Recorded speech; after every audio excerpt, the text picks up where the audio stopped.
Hi, I'm Becky Roop, and this is Books and Beyond for January 2018, which I have already screwed up in the checkbook. And I'm here with Laura Garvey and Caleb Roop. Hello. And we're going to talk about books as soon as I finish with a few community announcements. You will love these announcements. First, we're going to... Go ahead. Real Artists Don't Starve, a book club sponsored by the Swanton Arts Council. Do you believe this? Real Artists Don't Starve. It's aspirational. There will be meetings on January 10th, 17th, and 24th. At MVU, 6 p.m. Everybody is welcome, whether you've read the book or not. And this book is all about how to grow a successful business with your art and or craft. Real artists don't starve. Real writers do. I feel like the takeaway shouldn't necessarily be real artists don't starve, but your art is actually worth something. I think that's the point. Mm-hmm. It's like you shouldn't feel that everything you do is just a silly hobby. Whether you want to sell it or not, that's up to you, but yeah. If someone says, do this for me and do it for free because you should just have the joy of creating art, it's like, if it's a friend, absolutely, but you shouldn't necessarily feel that your product is not without worth. Exactly. And that is what this book club, mini book club, is going to be all about. I think it sounds good. I think it does too. Okay, and from Real Artists Don't Starve, we go to knitting. The library, the Swanton Library, is starting a knitting get-together every Monday afternoon, 2:30 to 4:30. And all it is basically is a chance for people to get together, share their projects, chat, and knit or crochet. So it sounds cozy for this time of year. I want to learn how to knit a hat. I'll teach you. Okay, Dragon Day. Ooh. Dragon Day, Dragon is coming up on January 16th. It's a Tuesday. We must find an innocent young sacrifice. No. We'll plant her out in the park, and then hopefully our Lord, nach Bishobus, Volunteers Volunteers accepted. Tuesday, 3:30 here at the library. As a person who has written a book about dragons, I will be doing this program. We're going to do dragon books, dragon crafts, dragon discussions. Jane Yolen. I love Jane Yolen. Oh, Jane Yolen, yeah. Do we have that book somewhere? I believe they're in like some of her picture books, but none of her chapter books. I thought she did a collection that was a collection of dragon stories. She did. I love them, but I Yeah. don't believe the library has them. Well, I'll look at home. Okay, favorite dragon book? Oh man. Other than mine, of course. Oh gosh, I can't really think of any. I liked the Nesbit collection. They're old, they're kind of Victorian-y books. But she's got a whole bunch about very tiny dragons, very ice dragons, Uncle James's dragon. Dealing with dragons is... Oh, yeah. That's like a, what do you call a set of four? A quadrilogy. Yeah, those were cool. Dealing with dragons. It's all about Princess Cimarine, who really doesn't care for embroidery and wants to cook and fence. And off she goes and ends up as head librarian and cook for the King of the Dragons. Putting a pin in that, I've forgotten what Dragon Day is about. Because we started talking about dragon books. What's Dragon Day? What Dragon Day really is... Announcements. What Dragon Day really is appreciate a Dragon Day. Hug a dragon. Yeah, if you've got a huggable one. You know, there's a range of dragons from, you know, the Sweetie Pie Pete's dragon up to the I'm going to eat you alive dragon. They're all good. It's a spectrum. Okay, Swanton Writers Group. Swanton Writers Group will be meeting Thursday, January 18th. You going to come? Does the Swanton Writers Group have a reading? Wait, someone? Do they ever have public readings? You know? At a certain point that the public can actually hear a chapter of what people are working on? You know, I'll talk 'Cause I about would like that. that. I'll talk about that. I think that would be fun. We're organizing a couple of things. One is a memoir writing workshop where we're actually having somebody come in to talk about how to write your own memoir. And we're also talking about doing a local authors panel where we come up with maybe 4 or 5 local authors who talk about their writing process, getting started in writing, and you know, people will have a chance to ask specific questions. So I think that could be fun too. January 25th is Robert Burns' birthday. Celebrated worldwide by Robert Burns dinners at which everyone drinks whiskey and eats haggis. Anybody had haggis here? No. I've not had haggis. Me either. I understand it involves oatmeal in a sheep's stomach. I know of people who do Robert Burns readings, except they can't speak in Scottish accent or with proper Scottish brogue, and so the poem only works, it only rhymes if it's with a Scottish brogue. He's hard to read. It doesn't make sense. In that broad Scottish accent. The only thing of Burns that really leaps to mind right now is that to a mouse. Wee, sleek it, timorous, creeping something beastie. All right, Harry Potter night? Ooh, yeah. Thursday, February 1st, 5 to 7 p.m. here at the library. I'm going to be potions mistress again. I have a new potion this year. What are they going to do for divinations? I don't know. I don't know. We need a crystal ball. I wanted someone to do tarot readings. Oh, Like set up a tent in the corner. We're just talking shop right now. you know, tarot readings would be spectacular. Mm-hmm. Anybody got tarot cards? You got me a set for Christmas Yes. that I got yet to color. You want to do the tarot readings? I would love to. Ha! All right. Do you know how? Because I don't know how. I'll just Google it. Okay. I'm just making a little note. Laura, tarot. Don't tell every kid who comes to you that it's like, I see a death in your I do have a story for you guys. So last week I was babysitting for one of my mom's friends, and the Westbombs came up. Yep. And Linda and Lennon were playing, and Linda went to a friend's birthday party this past weekend. And she got 2 pairs of glasses with these eyes in them, and she popped them out. She had on a pair that only had one eye, so she was Mad-Eye Moody, and the other pair had both of the pop-out eyes popped out, and Lennon was wearing them, and they were Trelawney and Mad-Eye Moody, and it was hilarious. You know, that's brilliant. Isn't it? That's brilliant. They We were should do having a so much Mad-Eye fun. Mooney thing. Yeah. Impromptu cosplay. Yeah, Yeah. I love it. Well, that's about it for the announcements. Oh, I wanted to show you this. Those are adorable. Look at these. Oh my gosh. Harry Potter bookmarks. Oh, those are cute. So anyone who comes to Harry Potter night at the library will have free Harry Potter bookmarks. Ooh, that's an excellent idea. Are It those is. adorable or what? Those are adorable. Harry Potter stamp carving. Oh.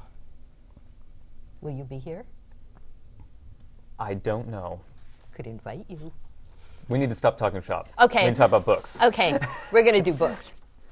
One of the things that I have found for the ultimate reader in your life, the 2018 Ultimate Reading Challenge, 52 books, 1 book a week for a year. Are you up for it? Yes.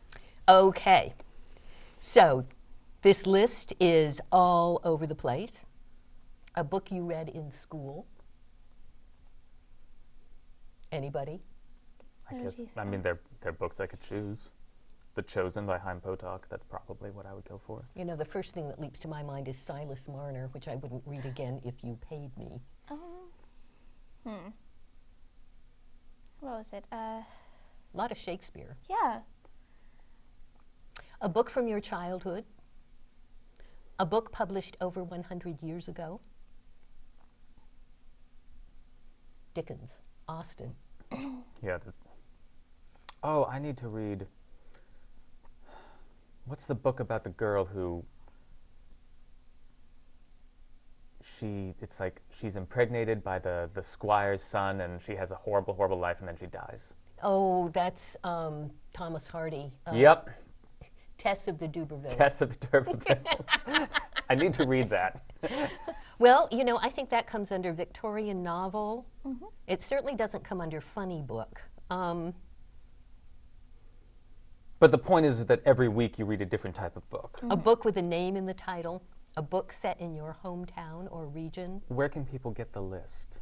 The list will be here at the library. You can also look it up online. It's just called the 2018 Ultimate Reading Challenge, but it's a 52 book a week reading challenge, because if you look up 2018 reading challenges, there's zillions of them. There's one that's the A to Z reading challenge. So, a book whose title, author has an A to Z. Technically, it's 52. It says read a trilogy. However, there are 54 entries. Ooh, 52. That trilogy is kind of cheating. So that makes you skate in 2 extra books that week. Yes, unless there is a different category that negates the trilogy. A book you can finish in a day. A book of poetry. A nonfiction book. Anybody got a nonfiction book to discuss? I do. All right, go. Oh, well, the most recent book that was truly published last year, which I thought was the theme today, but apparently was not, Well, it was, but our theme sort of oozed. is The Storm Before the Storm by Mike Duncan. Now, Mike Duncan is a very famous history podcaster. His podcast has been downloaded 100 million times or something like that. He started with a podcast called The History of Rome, and he moved on to other history podcasts. But this is the first book that he wrote, and it is about the beginning of the fall of the Roman Republic, which is really disturbing. Go right ahead. It's interesting to read because once you start reading Roman history, you can't help but make parallels between everything that you see around you and everything that happened. Even if they're like false parallels, it's hard not to make these comparisons between modern times and the ancient world. But I think that the writing is a little bit dodgy. It feels like it was written to be read out loud, not written to be read. Maybe that's the podcast thing. I think so. So the pacing is weird, but it is an interesting and kind of more importantly companionable introduction to this particular period of time in Roman history where everything was beginning to fall apart, and you saw how it went from simple polarization between the People's Assembly, which is kind of our equivalent of the House of Representatives, and the Roman Senate.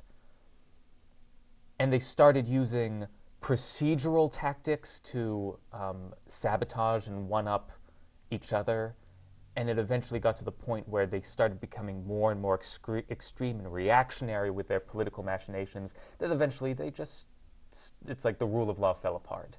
And they just started the equestrians, the roles of the Senate, just started killing people because they had the military on their side. Oh boy. Yeah, it's like Rome. It's spoiler alert. Rome falls. Mm-hmm. It's like it doesn't end well. The barbarians get it, right? This doesn't go to the end of Rome. It just is like the beginning of the end of the Republic. So it gets up to the period right before Caesar, where it really goes off the rails. But Mike Duncan I hope he continues writing. I hope he learns better how to write for readers and not for listeners. It's a really interesting topic, and I don't want to say especially today worth reading about because I think that's reactionary, but it is a worthwhile read, and it is interesting to make the comparisons between the ancient world and today. It sounds good. It really does. With caveats, I highly recommend it. You can always pair it with Fire and Fury by Stephen Wolfe. The hot book of the winter. Had to shoehorn that in, didn't you? Yeah. I haven't seen this book yet. It sounds like it's I've heard, disturbing, I've heard that it has anecdotal. journalistic problems. I've heard it has journalistic problems also. So we'll see. I think the New Yorker said that this is not the kind of journalism we should be encouraging, because it's not journalism. Regardless Interesting. of the veracity of any of the claims. Well, it sounds That's like not how you should go about it. it sounds like some of the claims are dodgy. The overarching review that I saw of Fire and Fury was that, in essence, it was giving you a true picture of a White House in turmoil, but bit by bit, maybe not necessarily as accurate as it might have been. Who knows? I haven't read it. Well, it's like, I'm waiting. Briefly, once more, it's like making the parallels between the modern world and the ancient world. The period that this book talks about, specifically, it deals with the problems of income inequality in Rome, and the quest by these two brothers, the Gracchi brothers, to try and democratize publicly owned land redistribution, because it's like there was no such thing as taxes. You wouldn't be able to, or there were, but not in the way that we have them, so you wouldn't be able to redistribute money. It was all about having land and being able to have the right to farm it. So it was the Roman equivalent of tax the rich. Yes, it was exactly the Roman equivalent of tax the rich, and it didn't end well. Both of the Gracchi brothers were murdered. Okay. I still want to read it. Okay, let's see. A book with a one-word title. Laura. Let me see what we have here. One on top is one word. Okay, here we go. We have Stardust. Oh, here we go. We will put it in the display place. Excellent. So over here we have Stardust by Neil Gaiman. It wasn't published last year. In fact, actually, I don't really remember when it was published. That theme fell apart. It's like it's just books, good Yeah. books. But it's a great book. Stop it. It's about this boy, I guess. I don't know, a man, young adult. Young man. Young man. And he is kind of from two worlds. And this world, they have, I guess, our world with just humans and the fairy world. And, you know, if a story has the fairy world, something's going to go down because... It's very much a fairy tale Yeah. in its style. I like those books that have that sort of ooze between the real world and the fairy world. Yeah. Well, the main character lives in an English town called Wall, which is called so because there is a wall, and on the other side of the wall is... Fairy. And once a year, they have this festival, or every couple of years, and the fairy folk and the humans get together, and there are stalls and booths, and you can find all sorts of stuff there. And this young man falls in love with one of the fairies, I guess. Yeah. Yes. Yeah. And they have a child, and later on this child is raised in the human world, and he goes on a quest, and he finds a star, and I don't think I should tell anymore. Okay. You don't want to ruin it? No, we don't want to ruin it. This is one of the few cases where I actually much prefer the movie to the book. And I read the book because I saw the movie, so it's like whatever gets you into it. It's like I enjoy the book. But the movie has Michelle Pfeiffer, Rupert Everett, Peter O'Toole, Claire Danes. It's actually, I know, it's like this is books and beyond. This is the beyond No, part. that's the beyond part. But it's And like I read the book because I love the movie so much. It has wonderful. The music is the composition is great. Yeah. The sense of pacing and direction is wonderful. It's like it's a Neil Gaiman story, so it's like it's always Neil Gaiman is always a little scattershot with his imagery. But it's very exciting to watch, and it made me want to read the book, and it's still an exciting book, even though I Yeah. prefer the movie. I'd like to see the movie again. Maybe. Okay, it's snowing. We should get together and have a Yes. movie night. I think Movie it's still night. on Netflix. It is. It is? Excellent. Ah, fantastic. Okay. I have Your a book. turn. I Oh, have a that's book There you go. that was actually published in 2017. Oh, there you go. Orphan Island by Laurel Snyder. This is an interesting book. It's actually at the moment being debated at the Dorothy Canfield Fisher Committee, as is very much of two minds about it. I loved it. Why are they? Other people loathed it. I find that a good sign when people are polarized about something. If If everyone agrees on something, it's like it averages out to good. That doesn't mean that it's the best. It's a surreal book. It's about this island in the middle of who knows where, on which live 9 orphans. It's always 9 orphans. And each year a green boat comes onto the shore, bringing a new orphan, It takes the one youngest one, and takes the oldest one away. You have no idea where the kids come from or where they're going. The island is sort of pseudo-magical. It takes care of the kids. You know, the snakes don't bite. You know, there's food for the picking. There's a cliff that you can jump off the cliff and the wind just holds you up. It's, you know, everybody's dream. But then Ginny, the oldest orphan. Ginny Weasley from Harry Potter, as we all know. Same universe. Stop. Ginny decides not to go in the green boat. And when she does this, the island starts to fall apart. You know, the snakes hiss. It's harder and harder to find food. The wind dies down. Everything gets strange. And so there's a lot of interaction among the orphans.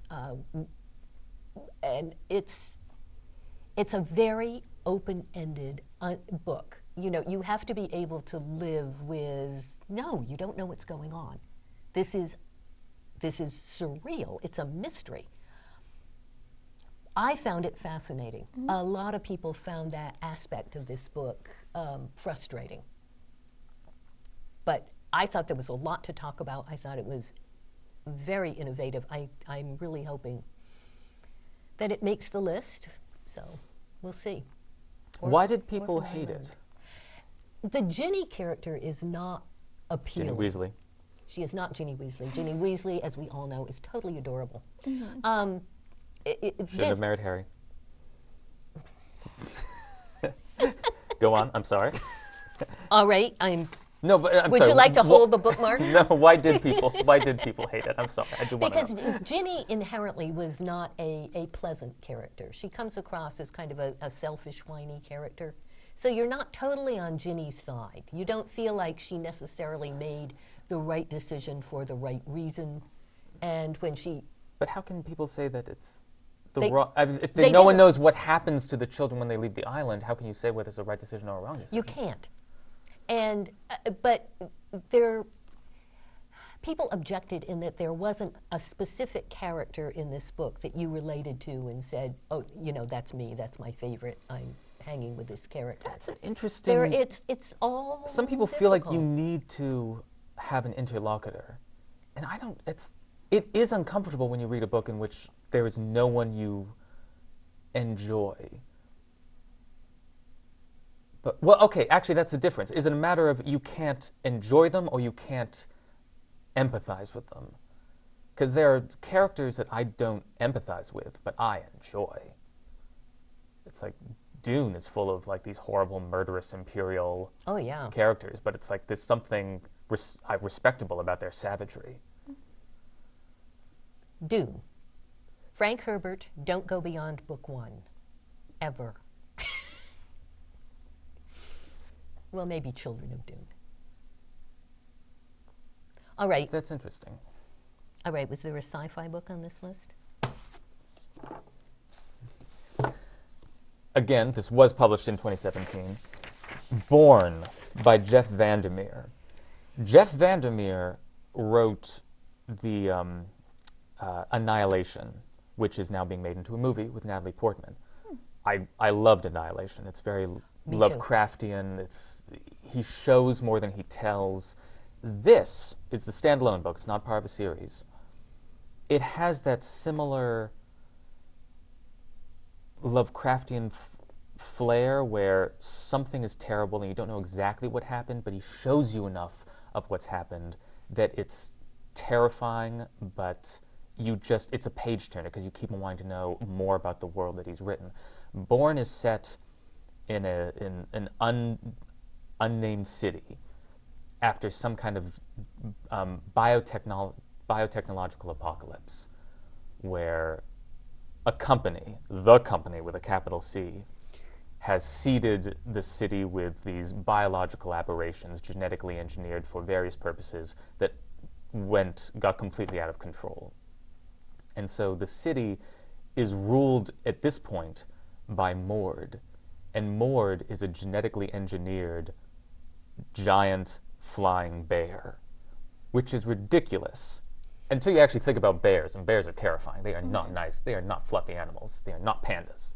Also, pandas aren't safe. Pandas aren't that nice, no. Yeah, you shouldn't. Don't pet a panda. Don't get Or a koala, which is not really a bear. It's not a bear. Koalas are terrible But they're creatures. still terrible. Certain raccoons, on the other hand, Are cute? what? are wonderful. Okay. Not bears. No, Not they're not bears. bears. Bears are related to cats. Beside the point. And so it's a post-apocalyptic novel about this woman who, while she's scavenging in the city, this burnt-out city that's under the rule of Mord the bear and all these different genetic aberrations, she finds this creature, and she names it Born. And Born looks kind of like a cephalopod, but it can change shape. And she first thinks it's just a plant. And it starts talking to her. And it starts learning very quickly. And it's obvious that it is something much more potentially dangerous than Mord ever was. And she doesn't know who designed it or why. But she grows to love it as a mother.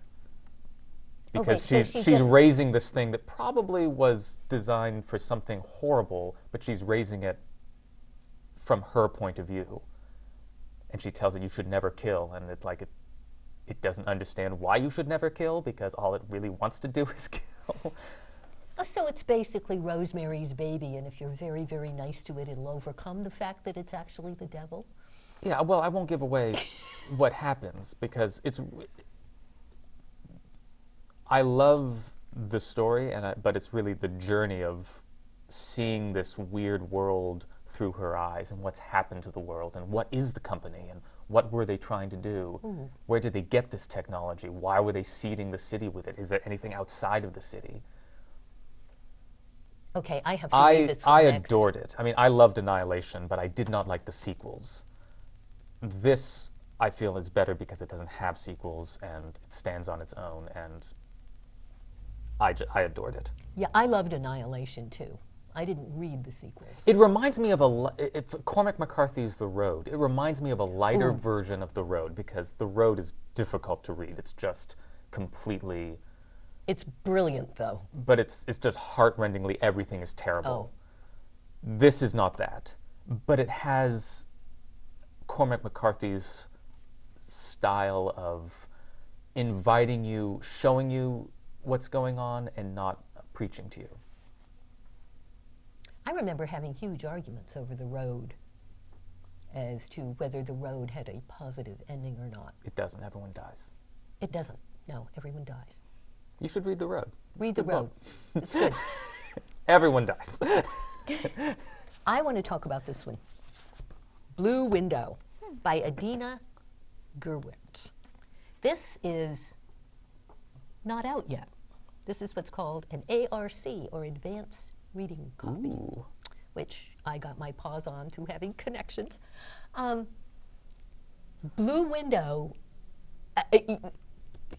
this, when you were talking about Born, just reminded me of this. This is about these 5 kids whose living room window, I think, turns blue and strange, and they fall through the blue window and end up in this dystopian world that's ruled by a demagogue. And so they're traveling through this strange place, meeting people, dealing with the people who are living under these circumstances. It's eerie, it's fascinating, and I think it's something to look for in 2018. Sounds Alice in Wonderlandy. It is. Somewhat. Blue Window. The one thing that I had a little trouble with is there are 5 siblings, and at first, keeping all the characters straight is a little challenging. How many siblings were in 5 was Lion, the Witch, and the Wardrobe? Or 4? 4. 4. That's the magic number. No more than 4. No more than 4. No. Yeah, that worked out pretty well. Well, yet in The Lion, the Witch, and the Wardrobe, the siblings were very, very distinct. And I didn't feel that these were quite so much. Still, it's a fascinating premise. I think this is going to be a fun fantasy book That sounds it. for middle YA type readers coming up in 2018. Okay. But none of you can read it. It's not out yet. Yes, because it's just, at the moment, it's just mine. Okay, Laura, what have you got? Do you have a book by a female author? I do. There you go. I have 2. Excellent. Okay, so this is, hold on, let me just, The Ghosts of the Green Glass House. It is, hold on, my leg. Who's it by? It is by Kate Milford. Oh, yes. I read the first one. So, what's this one? So, I actually never read the first one. I just picked this up before I went on summer vacation last year. So, it's a standalone book, basically. Yeah, even I though, think so. Okay. Yeah. Basically, this boy and his parents live in this really old hotel or inn in this seaside town. And they go through some pretty brutal winters. And one winter night, it was really cold and windy and snowy. Like, there was, you couldn't see anything. Like here, like Yeah, Vermont, basically. Yeah. A perfect book for this time of year. It is. And If you're not cold enough already. the hotel gets a mysterious visitor. And all of a sudden, actually, they keep getting a whole bunch of guests. One of them is the cook, the daughter of the cook, and the little sister of the daughter's cook. Anyway, the boy and the girl become friends, and they've noticed that the guests staying at the hotel are kind of strange. Like, one of them won't leave the living room, and the other one's carrying around a journal, and somebody knocked over a bottle of perfume but hid it in a plant. And basically, they're going around, and the way they Very are waspy behavior. yeah, the way they're exploring the other people is they're almost playing a game. They found this old role-playing game in the attic that used to belong to the boy's father, and they're playing as these characters, I guess, to investigate. I don't know if the way I'm explaining it is the best way, but it's a lot of fun. Don't give it away.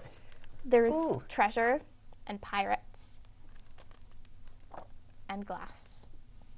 Oh, this sounds, I want to read this. Yeah, it was a lot of fun. Well, the first one actually has a very similar frame story. You know, it's winter, it's cold, there's lots of snow, and they're not expecting to have any visitors at the inn, but then people start arriving. It's a wonderful setting. It sounds it. It definitely is. Okay, what else have we got here? Oh, I already did a book with color in its title, Blue Window. What else do we have? I'm sure something fits in some of these categories. Well, I noticed there's a graphic novel category. So this is an older graphic novel, but Nimona by Noelle Stevenson, which started out as a webcomic, and then she was able to publish a physical copy of it. I love this book. It's basically about how the people who you consider to be villains aren't actually villains. So there's a little bit of a twisted vibe there, but it's about a literal villain who is concocting plans against this fantasy kingdom, and he encounters this young girl who can change shape, and they start working together. Oh. And it turns out that everything the villain has been doing is because he was wrongly cast out, and he's just basically fighting a corrupt system. But I hate to use the word heartwarming, because what an awful word. It's better than wrenching. It is. Better than wrenching. But it is lovely how it's like they both help each other with their respective hurts, and they better themselves by being together. And it's I mean, it's not cutesy. It actually is. It's much more of a young adult to adult graphic novel. It is not. I wouldn't. While there's nothing objectionable for children, I just don't think that they would get some of the emotional complexity. But it's beautiful. It's short. I recommend it to everyone. So it could be also a book with a one-word title, It could be. a book that you could read in a day, and a graphic novel. Can you combine categories here? I don't suppose, is there a category for contractions or initialisms? No. I'm not seeing Well, then I'm out. I think you might be okay. Let's see, what else do we have here? Orphan Island. Oh, I know we can't get through all these books, but let's just do See You in the Cosmos Oh, that sounds good. by Jack Cheng. See You in the Cosmos, I think, is just a superb book. The main character is a geeky kid who's building a rocket, and he wants to set off to, I think it's Arizona or New Mexico, to participate in a big rocket firing contest that he's convinced he can win. And he's recording his observations. You know, it's all entries on, he's recording it on his phone or something. So it all reads like these little recorded segments. And he's a very independent kid, but he's clearly having a hard time. He lives with his mother, he calls, he's obviously clueless about this, but to the outside reader, it's clear that she suffers from severe depression and is not coping with life in the universe very well at all. And basically, he sets off on a road trip and luckily meets some very nice, if unusual, people along the way. It's on the road for younger readers. I don't even know how to describe the complexities of this book. I loved it. The main character's voice is absolutely charming, you know, innocent but brilliant at the same time. He's got a lot of life difficulties to cope with, which he ends up coping with, discovering what's basically a whole new family.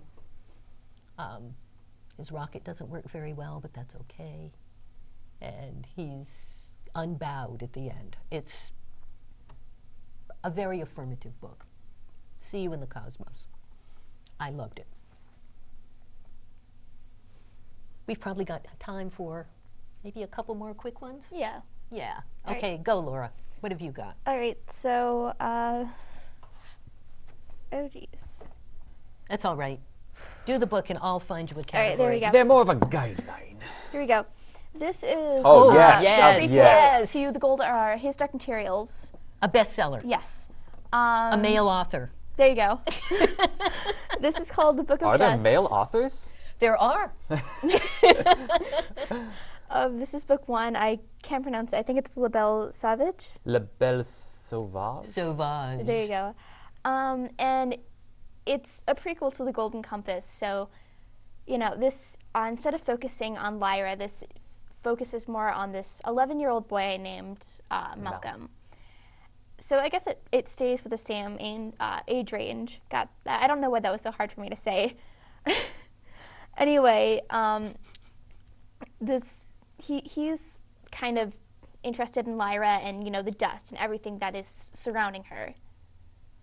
And it goes more in depth and, you know, into the religion of that. It's an alternative Yeah. Oxford. Yeah, really, right?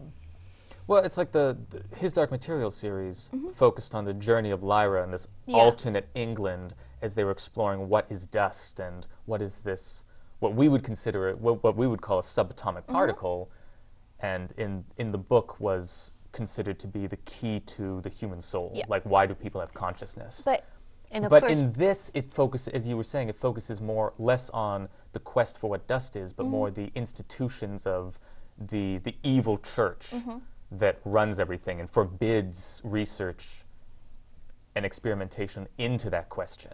And yeah, it's more about I would say the political structure of the world and what was going on that. how much do they overlap? I mean, is Lyra in this book? she is, She's a but baby. she's like 6 months old. Oh. Yeah, so she's Not much of a character, She's not a basically. Tolkien character. she's in there, but she Says very made little. a cameo. She's really a prequel. Yeah.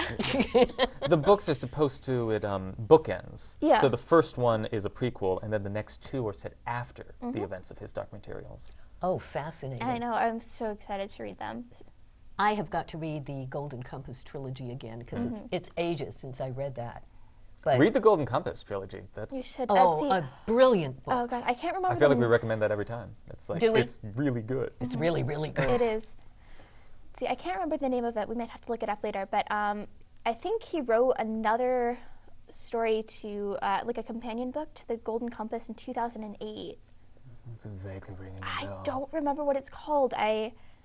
No, I don't remember this. No. So Oh god, this is really As gonna a bug me. rule, I kind of don't trust companion books. Really? It feels like it's book 1.5 instead of book 2. It's always like just a little bit unnecessary. I Okay. didn't read it though, so. let me do Fantasyland to at least make up for talking about Fire and Fury. There you go. Fantasyland, How America Went Haywire by Kurt Anderson. Unlike Fire and Fury, this is a very well-researched book Oh, you told me about it. I want to read this. it's excellent, by a very reputable writer. What Fantasyland is about is how the entire history of America has sort of slanted us as a nation toward Wishful thinking? toward wishful thinking, toward unsupportable beliefs. Starting basically with the first Virginia settlers and the John Puritans. Edwards and City on the Hill. And and it's an absolutely Magical thinking. That's magical thinking. It's a fascinating read. One thing that struck me right off the bat is remember studying Anne Hutchinson. You know, everybody hits Anne Hutchinson in school. I always believed that Anne. No, yes, you did. That I was there. That Anne Hutchinson was an early feminist. She was a Puritan who eventually got booted out of the Plymouth colony and ended up in Rhode Island. Yes. And I had understood that the reason. Was she eventually hung? No. Did she go back and Oh, I don't know what happened to her. I thought she probably think of lived someone happily else. ever after in Rhode Island. We'll look it up. Anyway, it turns out that it wasn't that she was a proto-feminist or that she was preaching, which was something that only men were supposed to do. She claimed that she could tell just by looking at you whether you were going to heaven or hell. And this was so disruptive to the community that that's eventually why she was Question. banned. Was that during the period of belief in predestination? Yes, it was. Well, that would be disruptive. And so she claimed that she knew.